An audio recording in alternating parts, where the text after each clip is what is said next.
উপস্থিত আছেন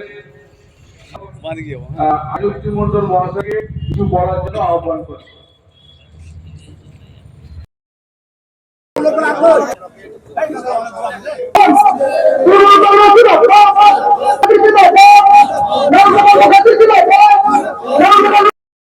ভোট দিয়েছেন আরেকটু এবার ভাবলে আমাদের নাওদা বহরমপুর বিধানসভায় বহরমপুর শহর থেকে যেভাবে ভোট পাবে উনি কিন্তু এবার 100-100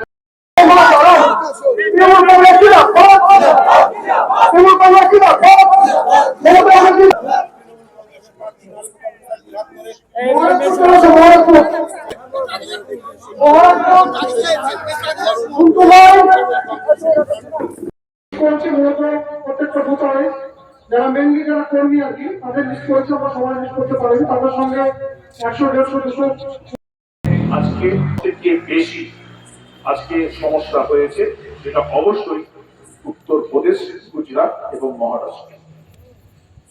আজকে সেই জায়গায় দাঁড়িয়ে যিনি মুখ্যমন্ত্রী গোটা বাংলাকে বিজেপির এই তাণ্ডবের হাত থেকে রক্ষা করেছেন 2021 এমপি আপনার এখন আর বাজার নাই, এবং আপনাকে যে বাংলো এবং সিকিউরিটি দিয়েছি সেটুকু নিয়ে আপনি সন্তুষ্ট থাকুন। কিন্তু অনেক ছোট লোভী মানুষ কত ক্ষমতা থাকতে পারে না, ওখানে ক্ষমতা থাকতে না পেয়ে ও আবার এখানে দরকারি করতে এসেছে, অর্থাৎ আবার বহরমপুরে ডিস্টার্ব করতে এসেছে, যাতে ও ভালো করে জানে যে এখানে সবাই জানে যে কংগ্রেস একটা সিটও জিতবে না পশ্চিমবঙ্গ, সিপিএম একটা সিটও জিতবে না।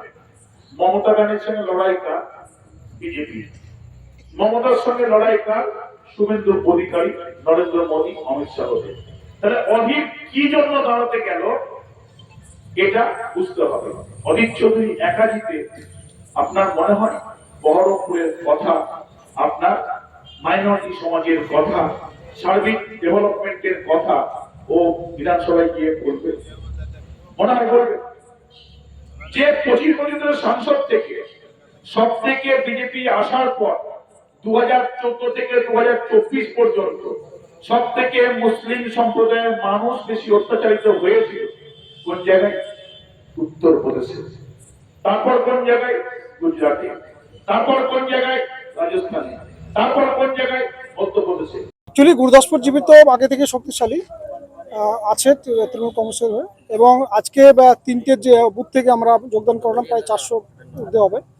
তো মূলত আমাদের উদ্দেশ্য একটাই যে আজকে অধীর রঞ্জন যে 25 বছর এখানে সংসদ ছিলেন, এখানে গুরুদাসপুর জীবিতে কোনো কাজ করেনি, বরং এই গুরুদাসপুর জীবিটা অশান্ত করে রেখেছিলেন, একটা সাম্প্রদায়িক বা আপনার অ্যান্টি সোশ্যালের ইউজ করেছেন, এখানে মানুষকে হত্যা করেছেন, অনেক কিছু বিষয় ছিল, সেগুলো মানুষ অনেক বুঝেছে আমাদের তৃণমূল কংগ্রেসে আসার পর থেকে। এবং আমাদের 2021 সালে আমাদের দাদা নারুগোপাল মুখার্জি দাঁড়িয়েছিলেন, সেই তখন থেকে নারুগোপাল মুখার্জি হেরে যাওয়ার পরেও তিনি যেভাবে বিধায়কের মতন কাজ করেছেন, ব্যাপকভাবে এলাকার মানুষ সাড়া পেয়েছে, খুব আনন্দিত এবং খুব গর্বিত দাদাকে পেয়ে আর কি প্রার্থী হিসাবে, এবং একজোট হিসাবে এখানে ভোট করবেন এবং এখানে বিরোধী কোনো শক্তি থাকবে না। লিড যেটা ছিল লোকসভা ভোট ইস্যু পাঠানোর ক্ষেত্রে, সেই লিড কি আপনারা বাড়াতে পারবেন? সেই লিডে 3 গুণ লিড বাড়বে।